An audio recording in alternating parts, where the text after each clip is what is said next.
to a show.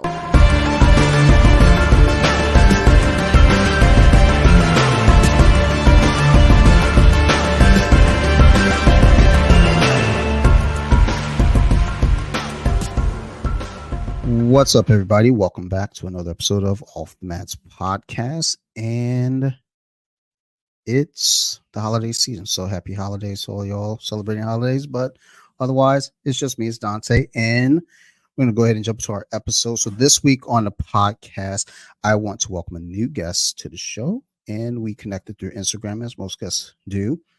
And they practice Brazilian jiu-jitsu. Sorry, I'm having a hard time. I'm just getting home from work and I'm stuttering and stumbling. So for our guests on the podcast, I want to welcome Miss Blu Mays. Welcome, Blu. How are you? Hi, I'm doing well. Thank you. How are you? I am doing well. So I've actually followed you for quite a while. And when you started the Neurodivergent Grappler accounts, I didn't realize it was you, even though it says it on there. For some reason, I'm looking at the post. I'm like, oh, I can dig this. I'm liking it. So that's awesome. Yeah, thank you. So I guess I want to really jump right in and just ask you specifically, what is neurodivergence?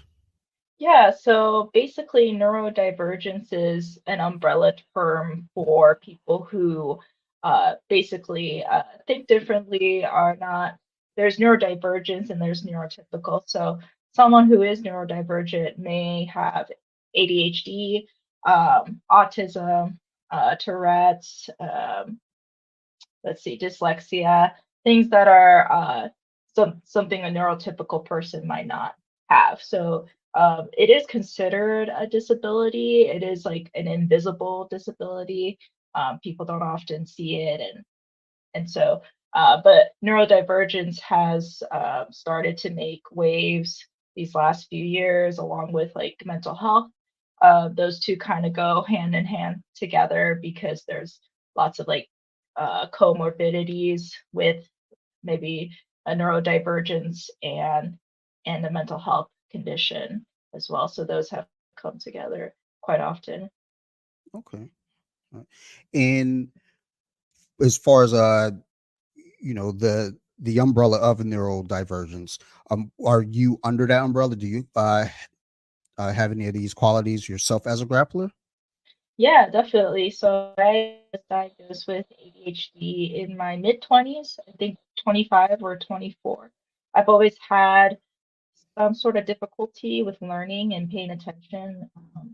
When I was in primary school, I would remember getting kind of in trouble often for inattention, but no one seemed to catch on that I had ADHD, and my parents didn't, take me to like a psychiatrist or like a doctor for that sort of diagnosis. So I kind of just like white knuckled through school and college and was always wondering like why am I having such a hard time? Why can't I focus? Why am I getting these grades? Or why am I not doing as well as my peers? Why does it feel so much harder? Sure, sure. I think that's, but up until recently, kind of something that a lot of us have gone through. Because speaking with my wife, have kind of felt like, what, maybe when I was in school, I probably need to be tested, Mhm. because I too had a lot of attention issues in class.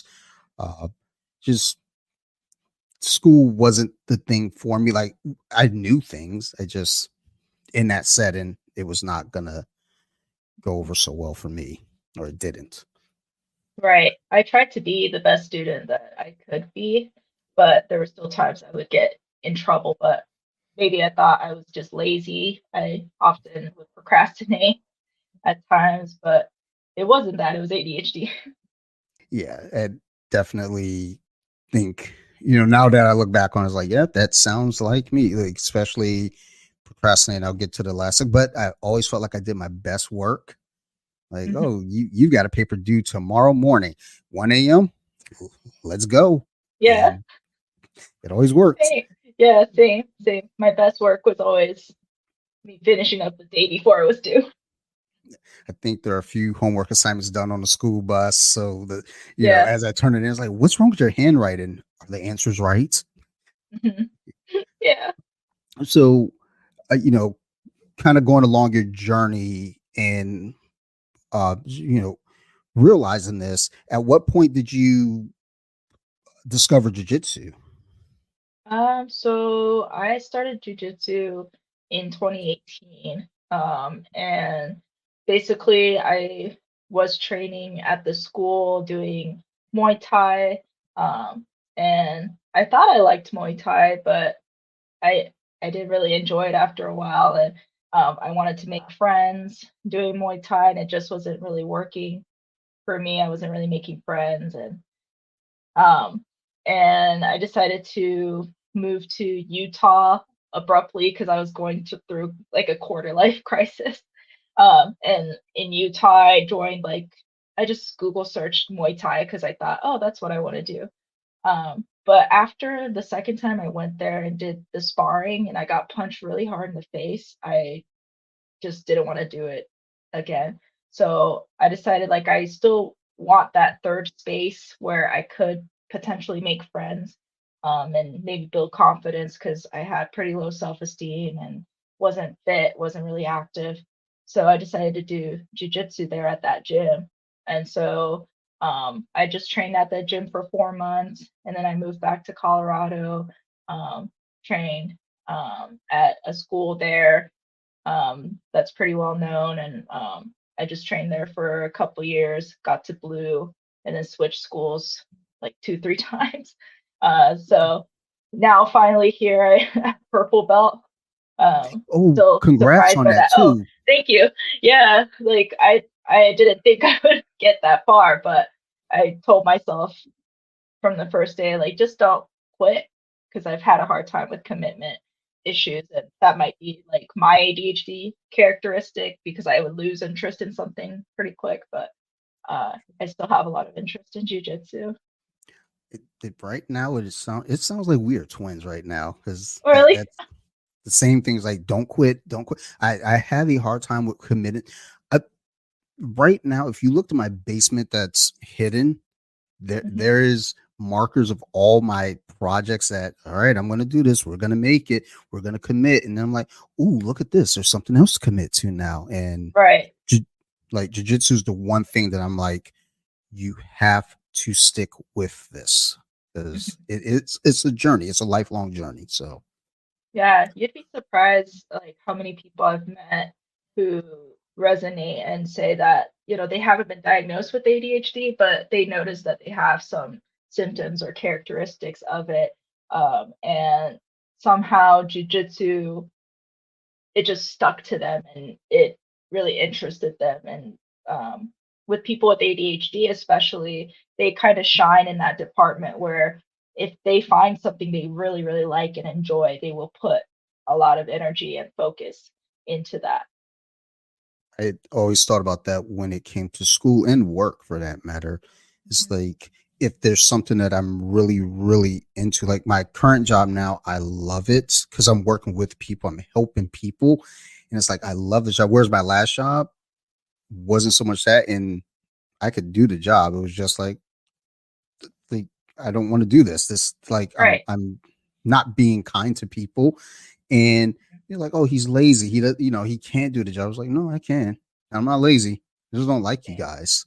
But Same. so it is very um just interesting when start to sit back and look at these things, and now hearing it from you, I was like, oh my goodness, it's all making sense.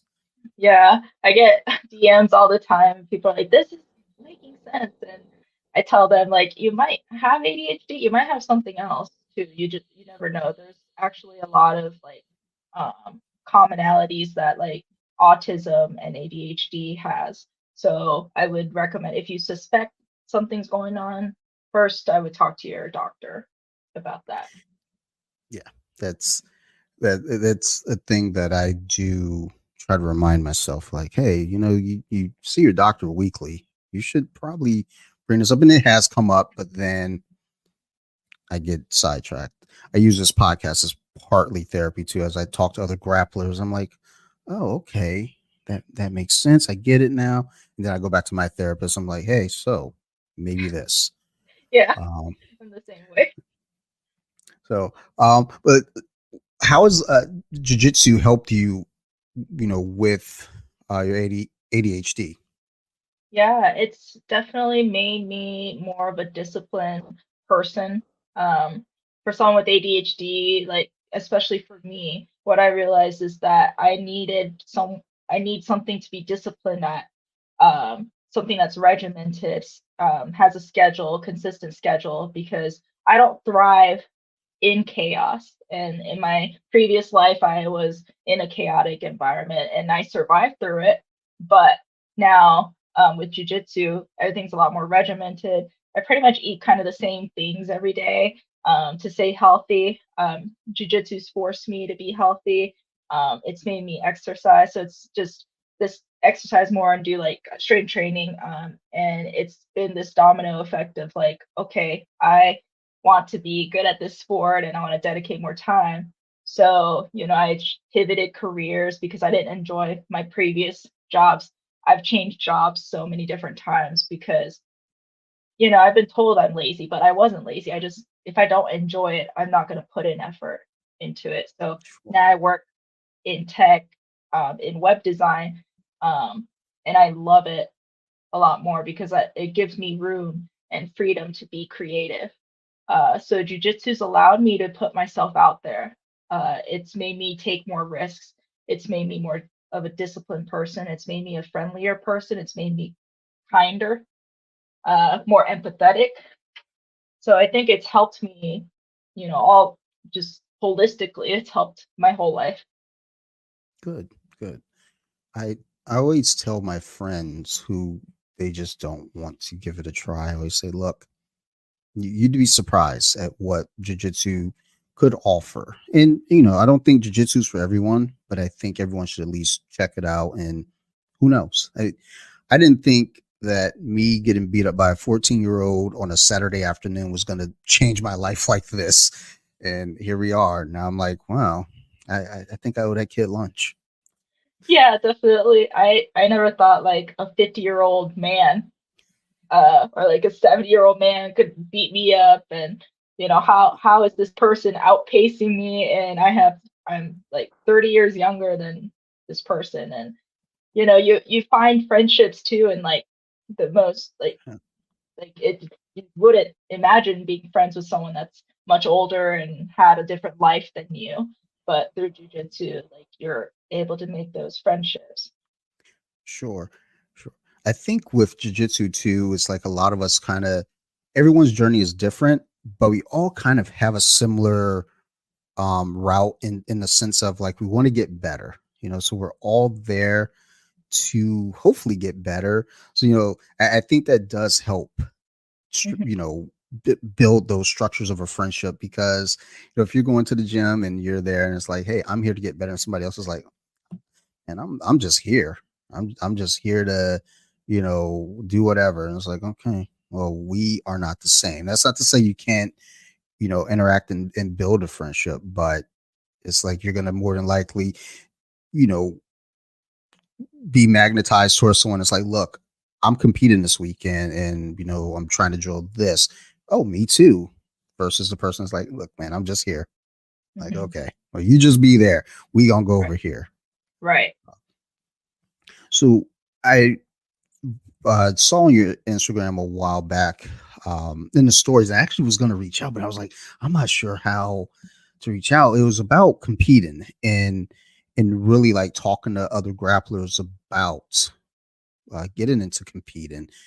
And I thought that was interesting because just hearing you earlier say, coming into jujitsu, early on you didn't feel confident, or not even coming into jujitsu, but just like with ADHD, you know, the confidence was just kind of not there as you're moving around and looking for a place to really, I guess, find yourself. But I would have never guessed that, just again seeing you competing, seeing you just recently getting promoted to pro belt, and then even here just talking to you, it's like, oh, like awesome because it clearly works. I would say, Yeah. but as far as helping individuals with that want to compete but they're not quite sure about it, like how does that work with you? Like what do you say to those individuals?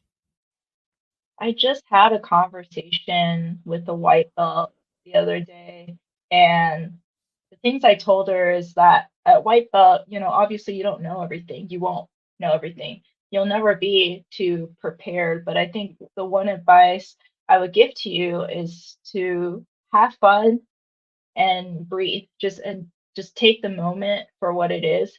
What helped me a lot was to not think about the future. Um, and what I meant that is like, where am I going to place on the podium? What is my outcome going to be? This girl's going to beat me up. Oh my God. Like, this girl is like done XYZ. So obviously she's going to beat me up. I don't think like that anymore. So I would tell the white belts like, you might lose. That's okay. It's not a big deal. It's just part of progress. If you try to see that as just information you're getting, and just a way to just keep progressing and improve your game, you're going to go far in competing. It's normal to be scared. It's normal to be nervous. It's a high pressure environment. um, but if you're able to find what works for you, it's just experimentation at this point. Like the first few tournaments you might not do well, but then you start to find your stride. You'll get better and better, like if you just put some effort into it. So that was a lot, but I would tell them those things. Sure. Look, I always tell everyone, look, answer like take as long as you need to answer, say as many words as you need to. I just had someone recently who was like, sorry about the long tangent. I was like, no, dude, like I think the listeners would prefer hearing you instead of me Thank you. because Yeah. you know, also Thank you. keeping in mind I have to edit this, so I would much rather hear you all as well versus like every time I'm editing, I'm like, God, I'm still talking. Yeah. Shut up, Dante. So when it comes to your grappling journey, your martial arts journey in general, because I mean, again, you started with Muay Thai, which I don't blame you. I tried Muay Thai. I hit shins with somebody once, and I was like, sorry guys. Like I'm just gonna go ahead and get my arm broken instead. Shins hurts. Yeah. But what would you say has been, kind of your biggest challenge, just in this journey? Oh man. I think at white belt, I had I just had the hardest time maybe like connecting to people, and like um the hardest thing wasn't like learning the techniques, because eventually I would get that down. I drilled. Um, but I think for me, the hardest thing, especially being neurodivergent, was just finding that support system within jujitsu. Like I understand that jujitsu is a business. A jujitsu school is a business. They have to make money, but also jujitsu is a third space now for many of us adults. A third space is somewhere where people go to socialize and like make friends outside of work and school. Um, so like a third space. So like the first space is your home, second is your work, and then the third is some sort of social setting where at like maybe 20, 30 years back, maybe the mall was the third space. But now with, you know, Amazon and online shopping, there's like a decline of malls, decline of people really going out to do anything. And people have become defensive when a stranger approaches them. So having that third space in jujitsu, it's just been hard for me to make friends. I remember the first year after like the first year of jujitsu, I wanted to compete, and I asked people to drill with me. No one really wanted to drill with me. There was one person who would drill with me, but our schedules were so different that I couldn't catch her to drill with me. I would ask like the professor, like, can you show me this? And they just were like, just do it private. And I felt dismissed in a sense. And I wonder sometimes if it was because I have ADHD. At that point, I didn't really know if I had ADHD or anything, but I felt weird around people um, in the jujitsu circle. I felt uncomfortable in my own skin. I always just felt weird and out of place.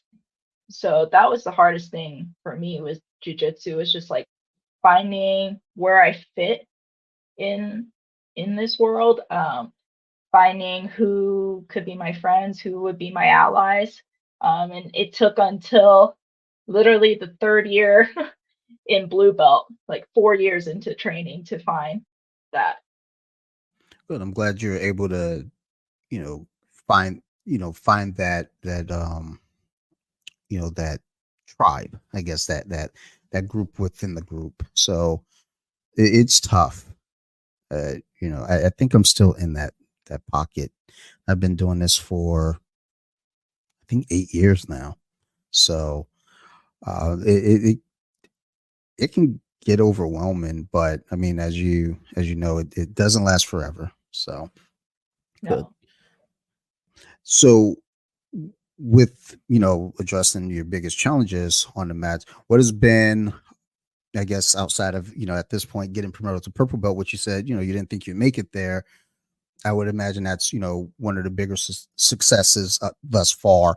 But outside of that, what has been kind of one of your proudest moments, in grappling? Um, One of the proudest moments was winning Nogi Pans at blue belt.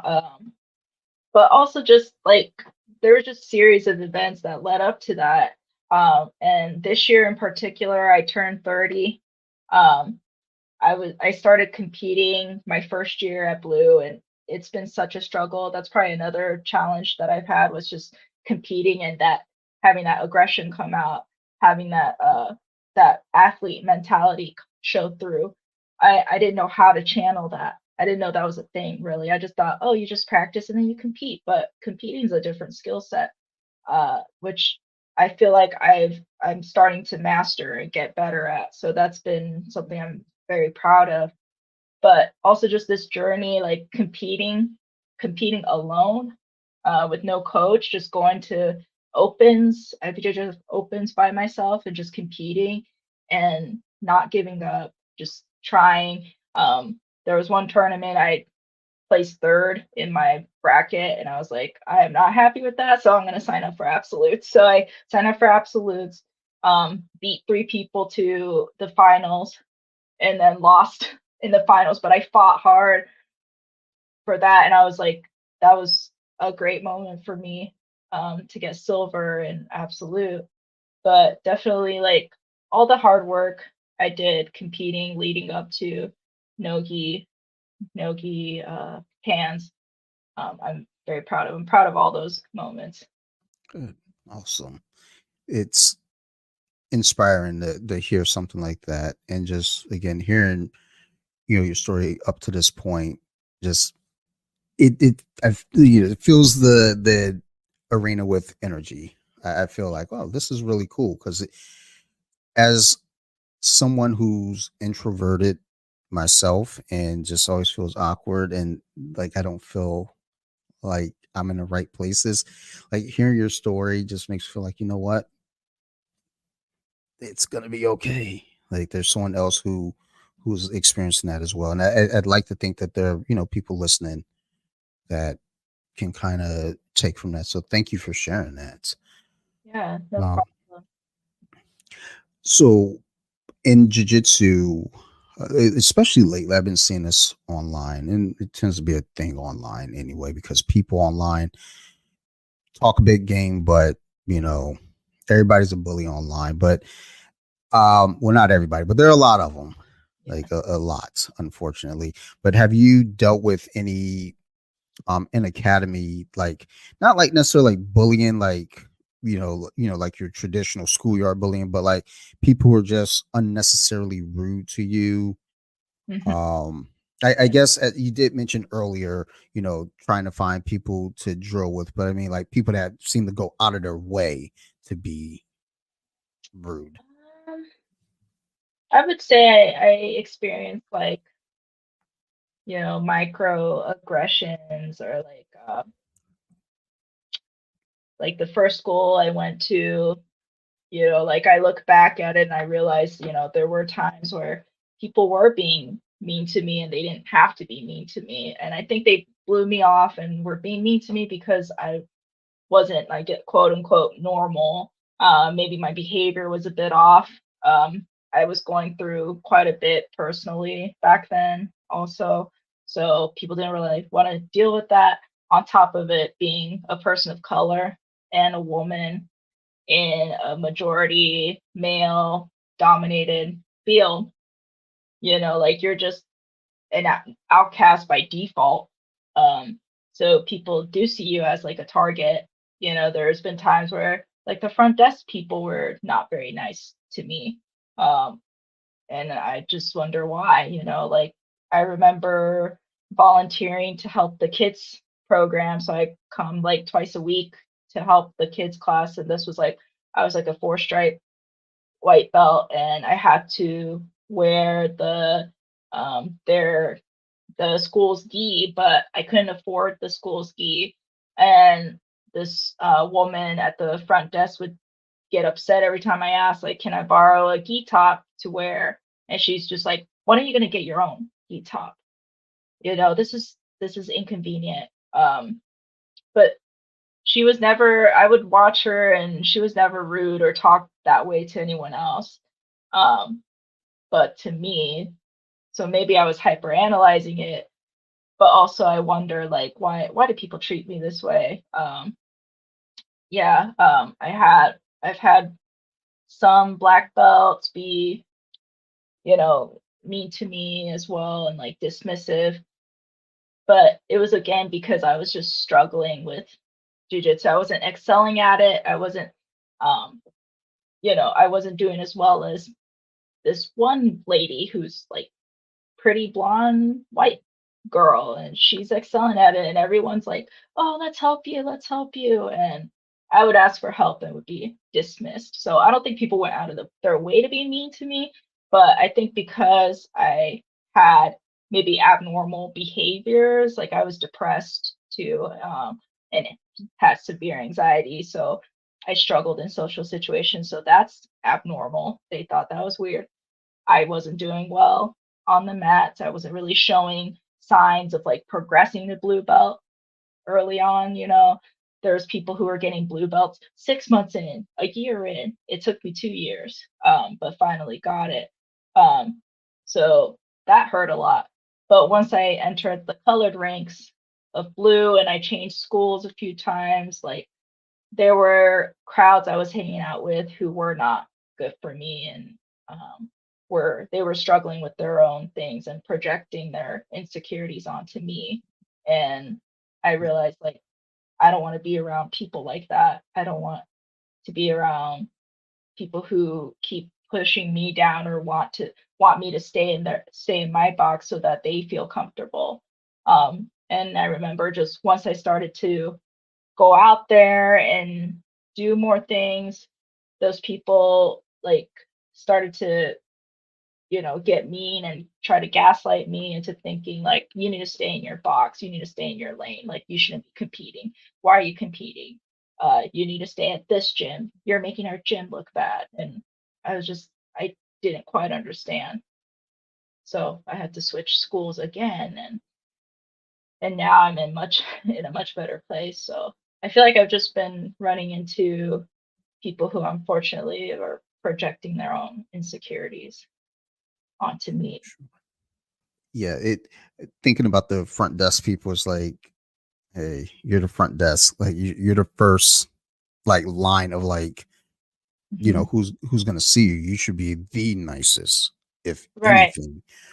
At the gym, number one, and Mhm. then number two is like, people. You would think by this point we understand that everyone that comes into a jiu-jitsu gym or martial arts gym, period, we're dealing with our own battles, one way or the Right. other. So for anyone to dismiss anyone else, it's really bizarre to me, at least. I feel like, no one's in there is perfect. And if you're in a gym where no one has a single problem, and then you run into somebody that might be a little quirky, at that point, it's like, all right, well, maybe, you have the problem because you can't adjust or accept seeing somebody that's, a little different. So, but Right. I'm glad you're able to, find where you belong. That's good. Yeah. Thank you. I mean, Absolutely. you see like Tom DeBlas talking about bullying, and bullying isn't only just a children problem or teenager Mhm. problem. Adults get bullied too. There's also like PTSD that adults face who were victims of bullying as a child, and then they want to come into this environment. It's very brave of them to come into this environment where you're consenting to being attacked, um, Yeah, basically. But then you have people who treat you poorly like that, you know, it's not a good feeling, and it like makes you relive that trauma. I felt that way, and like I would get anxiety every time I'd come to the gym, like almost near panic attack. But I was like, no, I'll just fight through. I'll just step in there and get out. And I was just scared of what people would think of me because I felt like I already made a bad impression. But then later on, as I got older, I realized like that's just not the right environment for me. sure, sure. I used to have this mindset before. I still have it now, but more so before signing up for jujitsu, where I would walk into a room confident because I knew no one in that room could beat me up. Hmm. So I would always walk in like, you can say what you want, but you can't beat me. And once I started doing jujitsu, I still have pretty frequent panic attacks before I train. Hmm. And I've been doing it for a while. But, there isn't a mindset of like, I can do what I want because you can't beat me. Now there's this mindset of, well, look, if you don't like what I like, that's fine. You don't have to. You don't have to say nothing nasty about it either. Right. Like, I'm a comic book nerd. I got a basement full of action figures down here right now. Yeah. And, you know, most people are pretty cool about it. But I've had some people like, oh, you collect toys? And it like 10 years ago, I would have been on that attack, like, okay, let's go. You can't beat me. I'll beat your ass right here. Now it's like, I do. That's what I Yeah. do. It keeps me calm. I also bake. You want Yeah. an That's apple cool. crisp? That's Um, awesome. it it's all about growth. Um, Exactly. so I know we're on relative short time here, so I want to get one more question before we get out of here. Yeah. Um, and then I would love to have you back on because it's just like I know we're Yeah. just pinched right now, but it's like I'm like, Mhm. dude, like this, like good conversation. I like this. I'm learning Yeah. so Same. much. I wish I could stay longer. I'm sorry, but No, yeah, I hope we it's can talk fine. more. Mhm. Um, so for anyone new coming into the sport that may have a neurodivergence, what's some advice you would give them stepping into the gym for the first time? With butterflies and nerves. Yeah. So I would maybe like pick several gyms in the area, look at their website, look at their reviews, show up to their class, and maybe most schools offer maybe like a week or 30 days free. Take that time to just like understand the class structure and explore a bit. I think for neurodivergent folks, like especially I can only speak for myself with ADHD, but some with autism as well, like the routine and like schedules that are consistent, teachers that are consistent. Is there like a fairly positive presence? Like, is it a bit too culty for you? That might not be the right environment. Maybe you like that, type of structure, I guess. It just depends on what you like.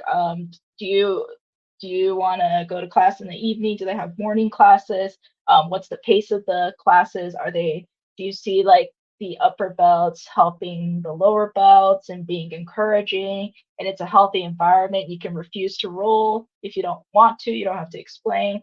Is there like a anti-bullying, anti-harassment policy there where if someone is bullying someone, they're out, or like harassing someone, it's done, it's over.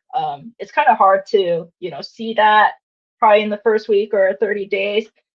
But, even when you jump in and join the gym and you fall in love with it, maybe you train for a year and you start seeing kind of these red flags. um, if you feel safe enough to talk to like the owner or a professor about that, uh, feel free to talk to them about that. But if you don't feel safe, then start exploring other options and go to different gyms and try a week trial and see how you feel there. It's okay to change schools. You don't have to, stay at the same school. I think a lot of people like feel like you have to be loyal, but at the end of the day, it's a business, and you're the customer, and they should be catering to you, to the customer's needs. But if they're not able to, meet your needs, then go somewhere else. Yeah. Great advice, Aaron. Thank you for that. All right, Blue. Well, before we get out of here, do you have any shout outs or mentions you want to drop before we wrap up? And I'll put those in the show notes. Yeah, sure. I want to shout out to my school compound training center, um, and my friends. Let's see, Daisy, Marcina, Lilia, who else? Joey. They've helped so much with my jujitsu journey, and my friend Jocelyn too. I don't want to forget her. She's been with me since like the beginning. But yeah, thank you. Oh, no problem. Thank you. And actually, you are out of the last 4 episodes, you're the third person from Colorado to be on the show. Oh wow, So that's cool. I just mentioned on the last episode, I've been getting a lot of downloads. I tend to get a lot of downloads from Colorado, period. But, Oh wow, usually I'll go into like this heavy flow of like, oh my God, there's more downloads from there than Maryland where I am. So, wow. um, thank you to all of you. So I will be sure to, um, you know, mention the neurodivergent grappler in the show notes as well as yourself, your personal Instagram. And for everybody listening, as always, thank you very much. If you have any questions, concerns, criticisms, always feel free to reach out. You can find me at bjj.wiki on Instagram or Off the Mask Podcast on Instagram. I want to give a big shout out to my friends over there at Neurodivergent Radio, Bobby, Chris, Joe, Marilyn, Phil, Ricky, Ticky, all you fellas. Thank you. If it wasn't for them, I wouldn't be doing podcasts. So thank you, fellas. I also want to shout out my other podcast, So You Like Horror. It's a scary movie podcast. Go listen to it if you like scary movies. I like it. That's why I do it. You can also find that on Instagram. So You Like Horror. All the words separated by underscores. So go check that out. And also, I want to give another shout out to my guests here, Blu Mays. Thank you very much. And I definitely am looking forward to having you back on and speaking with you again, because just hearing your story and hearing your journey has been just inspiring to myself, and hopefully my listeners, are taking things from that as well. And maybe even saying, hey, you know what? That does sound a little bit like me. Okay. Mhm. So thank you for doing this, and thank you for making the time. Yeah, thank you. I appreciate it. Absolutely no problem. And thank you again to all the listeners. I love you guys. You guys keep listening, and we are going to keep making these shows. Thank you, everyone, and ciao.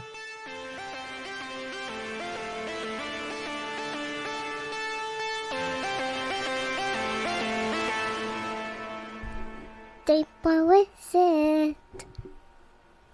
Now let me sing a song.